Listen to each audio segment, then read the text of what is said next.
Welcome to our first lecture for Bio 181. In this class, we will learn about biology. Biology technically means the study of life. So in this class, that is what we will study, things that are alive.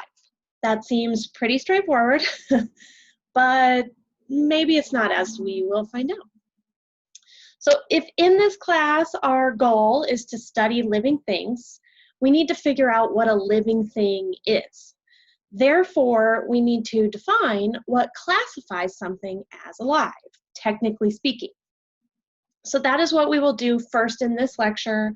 We are going to discuss what biologists, well, at least the ones that wrote your textbook, have identified as the 10 unifying principles of life.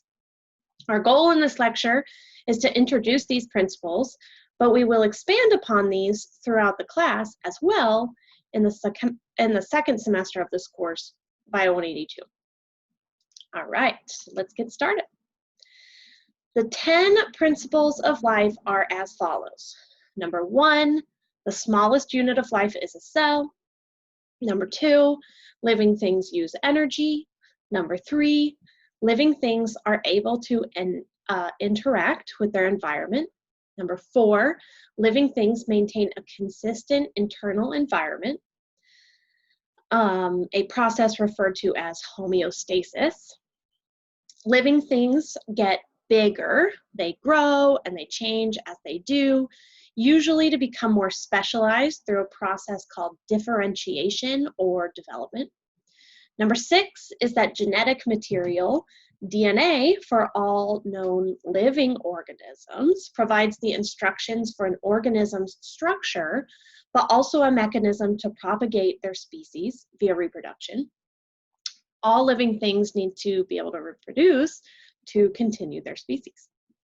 Number 7, as species reproduce, they adapt to their environment and change through a process called evolution. All living things are related evolutionarily. Life started with a cell, which reproduced, grew, developed, adapted, reproduced, evolved, and on and on and on, and boom, here we are. Okay, so maybe it was a little more complicated than that and took more time. All living things are dependent on their structure for proper function. We'll discuss this in a lot of detail later. But this makes sense right now if you think about your skeleton, right? Your skeleton is hard and has a specific structure. And when that structure is intact, your body functions ideally. You can run, jump, sit on your couch and watch this lecture. But when you break a bone, for example, let's say your femur, which is the long bone in the upper portion of your leg, you can't function properly. You're not going to be able to run or jump. Although you still will be able to sit on your couch and watch this lecture, thank goodness. And finally, 10 states that although structure is required for function, sometimes via random mutation and selective pressure, random mutations in structure may provide a selective advantage for a particular living organism. If that's the case, it's possible that this change in structure provides reproductive advantage and thus is propagated in the species. In this way, anything that is living is able to adapt to its environment, and many times these adaptations are passed along to offspring. All right, those are the 10 principles of life. End of lecture. I'm just kidding. We got a little more to go. But these are the 10 principles of life. We're going to discuss each of these in depth throughout the rest of this lecture. I do realize that your textbook and this slide lists 2 more principles, but these aren't really things that qualify something as alive.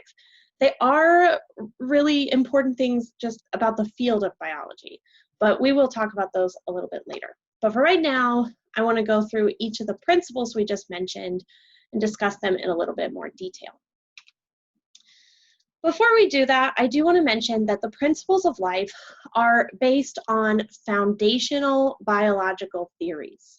So a reminder, and you may know this already, but just a reminder if it's been a while, an important new fact if you didn't know it. Scientific theory is as close as we will ever get to a scientific fact. Science is data-driven, and as we perform more and more research and develop more and more technology to help us study things, data and new data might emerge that challenges a particular scientific concept. So this is why scientists avoid the term fact and instead use the term theory. This implies that a particular scientific concept has been supported repeatedly by many, many studies, and comparatively, very few studies have disproven it. This is because classifying something as a theory rather than a fact allows scientists to basically say that the majority of data says that this is the way things are, but that is open to interpretation if more data comes out. How beautiful is that? Can you imagine if we lived our lives like that? Most of the data says I'm right, but I'm open to being wrong if something, says so. It's nice. In particular, this is relevant right now with the pandemic, obviously. Many grow frustrated with the changing recommendations from the CDC regarding how to live life during this time.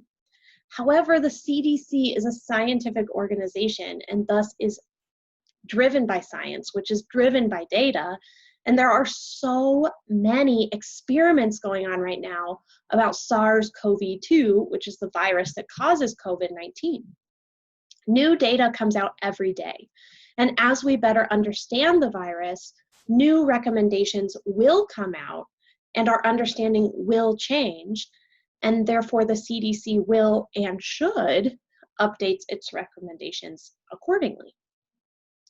I wanted to underscore this for this presentation because as we go through these principles of life, I want you to think about if there are any exceptions to these rules. In particular, I'd like you to compare yourself, a living human, with a virus, like SARS-CoV-2. We're also going to incorporate this into our discussion as we go along. All right, let's start with principle 1. Principle 1 states that cells are the simplest unit of life. This is actually a summation of what is called cell theory. And this theory states that anything that is alive is composed of one or more cells. So a bacterium, which is one cell, or also referred to as unicellular, is still alive. It's made out of a cell. You are composed of many cells, what we call multicellular, and thus you are also alive. Anything smaller than a cell is therefore not alive, and therefore cells are the smallest units of life. An important concept arising out of this is that cells are able to reproduce. They can divide via processes such as mitosis or binary fission or meiosis. And what this means is that all cells come from other cells. You, a multicellular organism composed of lots and lots and lots of different kinds of cells, started out as one single cell. And that divided and changed until you became what you are today. Amazing. All right. So great. Living things are made of cells. Cool, cool, cool. But what about viruses? Well, viruses are actually not made out of cells. So they're not alive. Okay. So SARS-CoV-2, this thing wreaking all of this havoc, isn't even alive? Okay. Cool. So maybe they just don't meet principle 1, but then they meet the others? Let's see. Principle 2 states that anything that is alive uses energy. This is because life is basically a series of chemical reactions. Cells and thus multicellular organisms are fueled by chemical reactions that either make stuff bigger or break stuff down into smaller parts. Metabolism is the sum of all of these chemical reactions that take place in a cell. Anabolic reactions are those that build things, and catabolic reactions are those that break things down. Metabolism requires energy to do this work. Therefore, since living things require chemical reactions, and chemical reactions require energy, all living things require energy. Fortunately, energy is transferred relatively efficiently through organisms in our ecosystem via two major complementary processes: photosynthesis and cellular respiration. Organisms that have the capability of photosynthesis are able to harvest light energy from the sun and convert it into chemical energy in the form of chemical bonds and sugars. This process is called cellular respiration. Sorry. This process breaks down the sugar molecules formed during photosynthesis and releases the energy stored in the chemical bonds, and then uses that energy to create cellular energy, which is usually in the form of a molecule called adenosine triphosphate, or ATP. ATP is like a cellular battery, and it is the main fuel for metabolic reactions. Both photosynthesis and cellular respiration require ATP, as do most other chemical reactions. Thus, anything that is alive must have a way to harvest energy to fuel ATP and to perform chemical reactions. Okay, cool. So, viruses also don't perform metabolism. Viruses are parasitic, and what this means is that they cannot survive without what is called a host cell. A host cell is something that a parasite must use for its own survival. Viruses actually don't require reactions. Typically, one virus enters a cell, many come out, so a virus needs to somehow use ATP or cellular energy to perform reactions that build these structures. However, viruses do this by entering a cell and basically making that cell use its own energy and machinery to build more viruses. The virus basically just enters a cell and says, "I'm the captain now." So technically viruses don't perform metabolism, but they do require energy. All right. On to principle 3. Pretty straightforward, but all living things interact with their environment. This seems kind of obvious maybe. For example, if you're cold, you put on a sweater. That is actually you reacting to the environment, though. This responsiveness actually can occur all the way down to the molecular level. Your individual cells respond to various things within your body. Your DNA responds to signals that are interpreted by your cells. This means that signals like cold temperatures, for example, are interpreted by your body. Temperature is detected by cells in your skin, which communicate that message to nerve cells, which communicate that message to your brain. Your brain then decides what to do, sends that message to your muscle cells, which interpret that message in their DNA. They turn on genes that lead to molecular changes that generate microscopic muscle contractions, aka shivering. Another byproduct of these muscle contractions is heat, actually, which warms you up. Plants do this too. For example, plants that need sunlight for photosynthesis respond to light when light-reactive cells cause changes in plant tissue, leading the plant to reach toward the sun. Okay, so do viruses respond to their environment? That's kind of a tough one, and I'm not really sure how to answer it.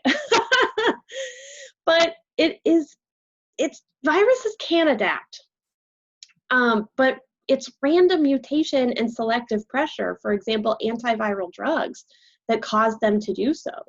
They don't necessarily adapt to the environment, but they are like in response to the environment, I guess I should say, but they do adapt like in certain conditions. So this is kind of a complicated one. So one that we can think about a little bit further. All right, principle 4 states that everything that is alive has to maintain homeostasis. Homeostasis is basically a set point for an organism. It's a set of conditions in which an organism functions.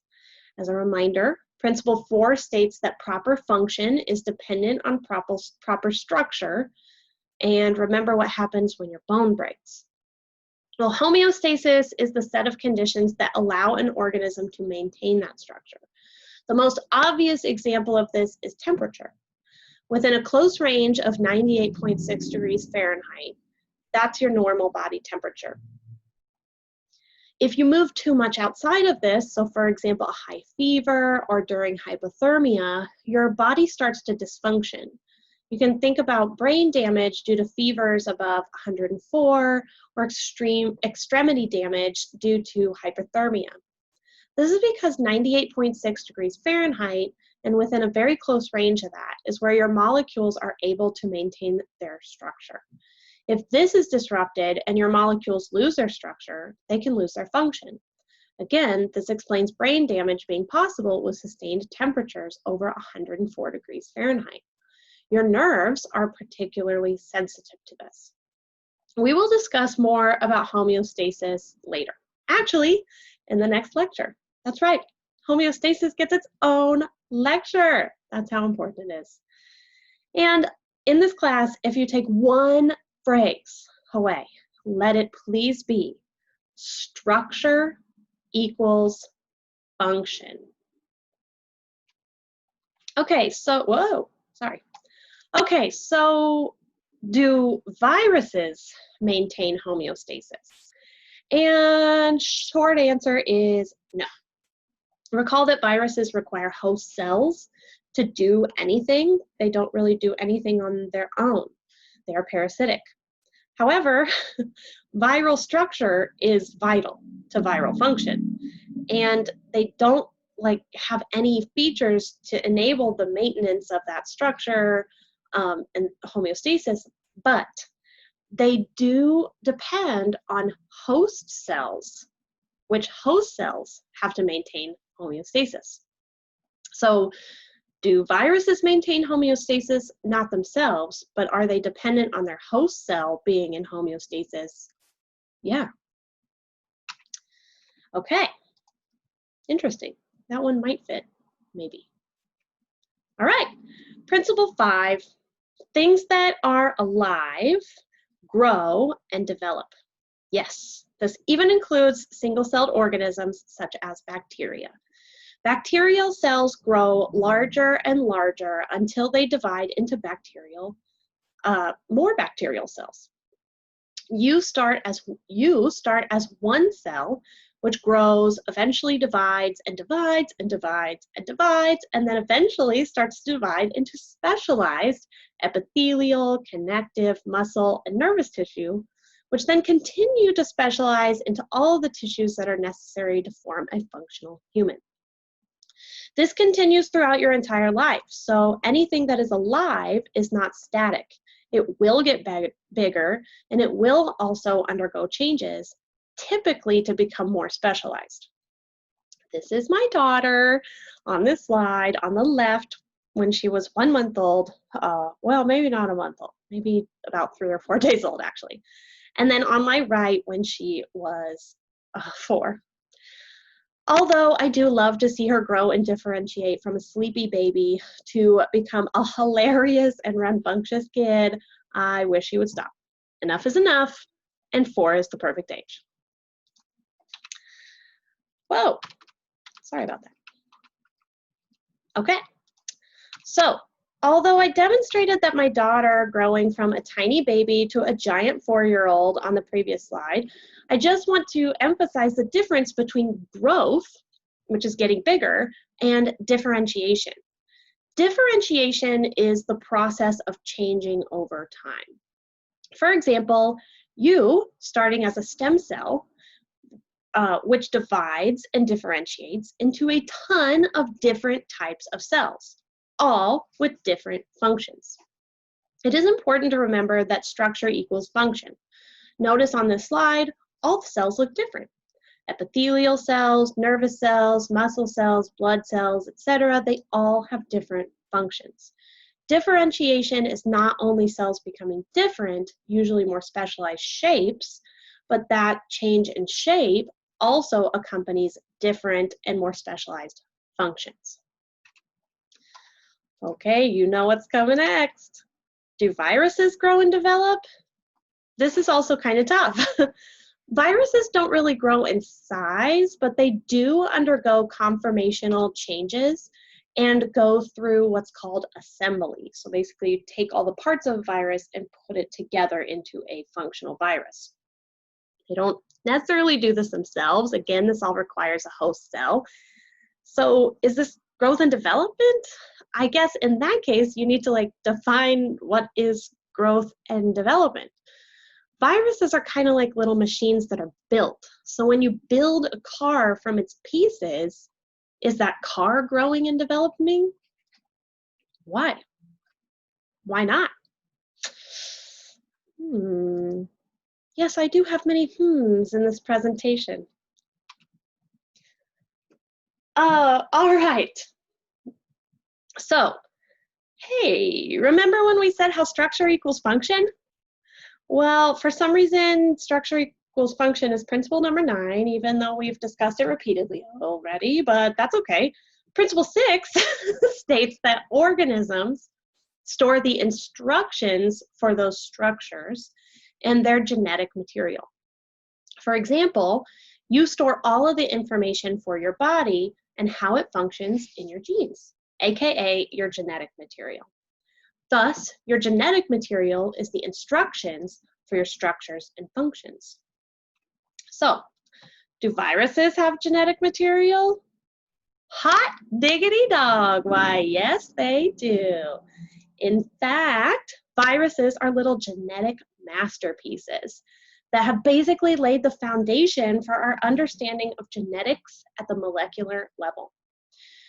We know so much about human molecular genetics due to viral molecular genetics, if you can believe it. Viruses have genes, and this is what they use to direct the creation of more viruses.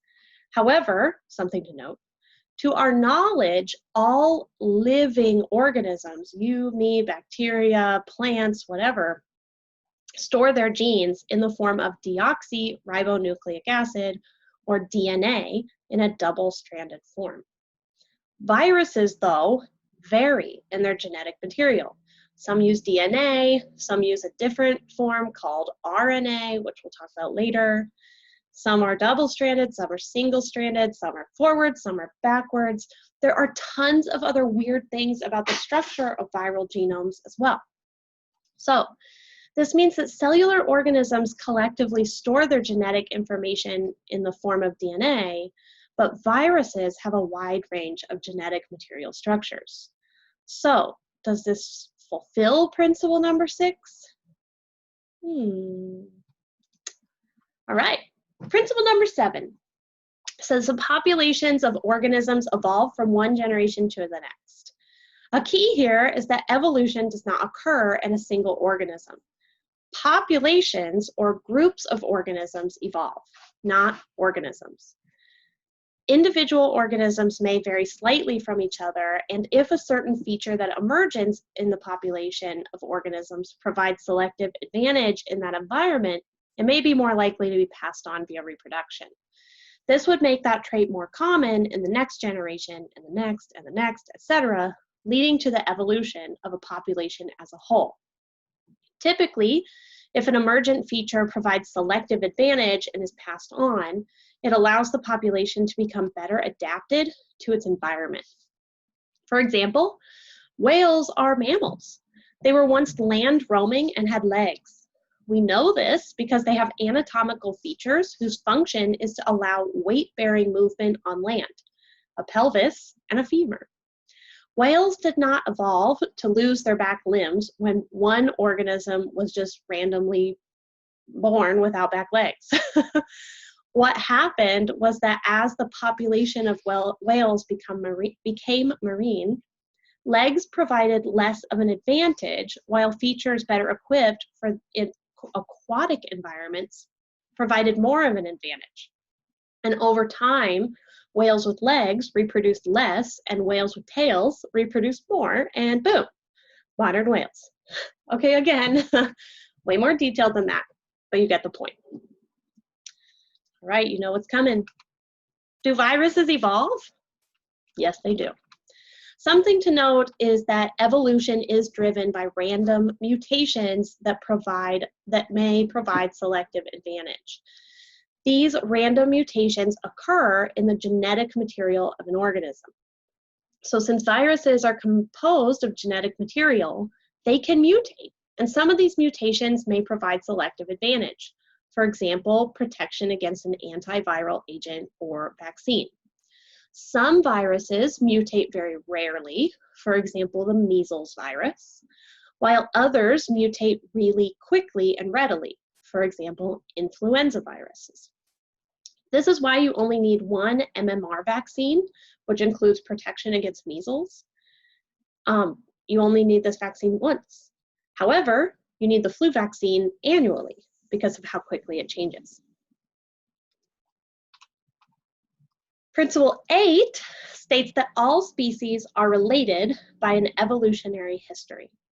I'm not going to spend a lot of time on this because we will have a lecture specifically for this principle later. But remember, a theory is as close to a scientific fact as we will ever get, and Principle 8 is driven by the theory of evolution. We have genetic evidence, fossil evidence, and much more evidence that shows the amazing relatedness of all living organisms. For example, chloroplasts, the organelles that enable photosynthesis, actually have their own genes, and these genes share similarity to bacterial genes that help bacteria absorb light energy and convert it into chemical and cellular energy.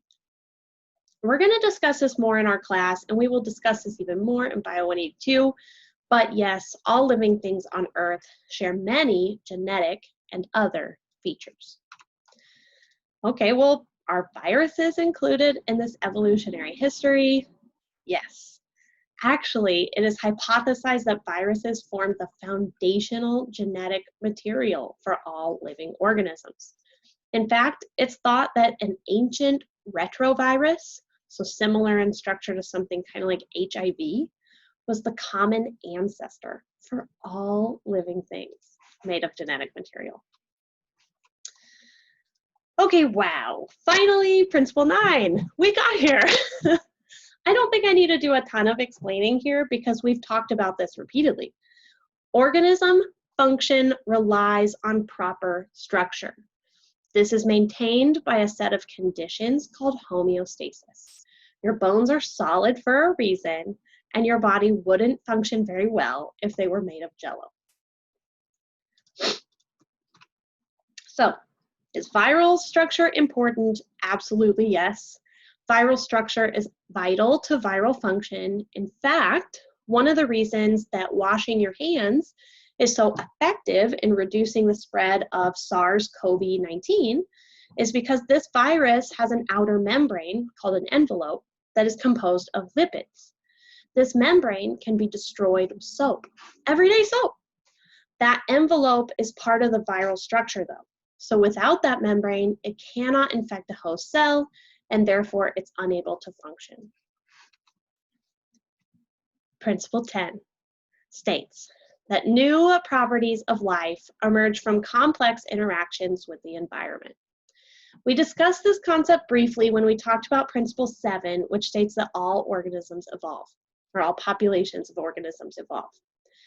Evolution is a result of selective pressure leading to an increased prevalence of a potentially advantageous change to persist. Principle 10 follows up on this, who organized this list, and states that the selective pressure on these changes comes from interactions with the environment. For example, ancestral whales with legs spending more time in aquatic environments, and this being selective pressure on the loss of legs. Although this is an example of a long-term change, we can indeed observe these changes over a shorter timeline, especially in organisms who reproduce rapidly, such as bacteria. For example, many bacteria are able to reproduce within an hour, even in as short as 20 to 30 minutes. So not only this, but bacteria propagate generations very rapidly. If a bacterium is able to reproduce every 20 minutes, for example, in the matter of an hour, you could have 2 rounds of reproduction and thus 3 generations present.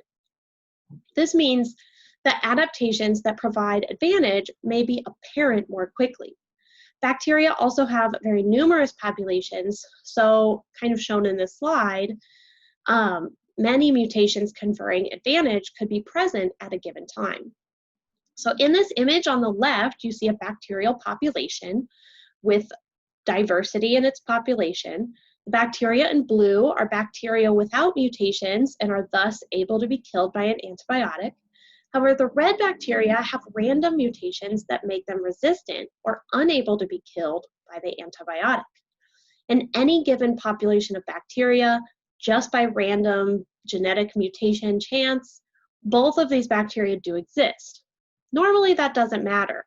However, in the context of an infection, if you start to take an antibiotic, this would kill the blue ones, which can be killed by the antibiotic because they're susceptible, but the red ones, which are resistant and unable to be killed by the antibiotics, would survive and thrive. Importantly, it was the selective pressure of the antibiotic that led to the antibiotic-resistant bacteria thriving. Since these are survivors in the environment, they reproduce, and the population evolves with this new adaptation becoming dominant. And this is how antibiotic-resistant organisms like MRSA, or multiple resistant Staph aureus, emerge. And they're extremely common. Okay, so what about viruses overall? What do you think? I would love to hear your thoughts. And what I want you to do is go over to Canvas and participate in the discussion board where we're going to be talking about it. This is an ongoing question in biology. What if something doesn't fit into all 10 principles of life? I want you to think about this. Do you think viruses are alive? All right, your textbook includes, Your textbook includes 2 other principles in this discussion, but these are less related to classifying something as alive and more about the field of biology. Principle 11 states that biology is an experimental science. As I mentioned before, the closest we can get to fact in science is theory. Theories require continuous testing and continuous experimentation. Importantly, experiments are not anecdotes. For example, if I say, once when I got a viral infection, I took melatonin and it healed it. Even if a ton of people say, hey, I tried that, it happened to me too. This is not science. In order for a legitimate scientific connection to be established between melatonin and viral infection, there would need to be several controlled studies exploring the impact of melatonin during a viral infection. You may think this is obvious, but if you do, watch the news and you will find that it is not obvious to many. Principle 12 states that biology affects our society. Well, we are in the midst of a pandemic caused by a virus, which we study in biology. Okay, so that is a very obvious example. But in everyday life, biology affects you too. What you put in your body for nutrition on a daily basis, whether you reduce, reuse, and recycle, and how that impacts our climate and our environment, and the survival of other organisms. Water quality crises, and lower income areas compared to high income areas. The list goes on. Science has a very important societal impact, and it is vital that we have a good understanding of science and that we are able to understand it well enough to communicate it, and then that we can use this understanding to inform policies in a way that better society overall. All right, that's it. Thank you very much.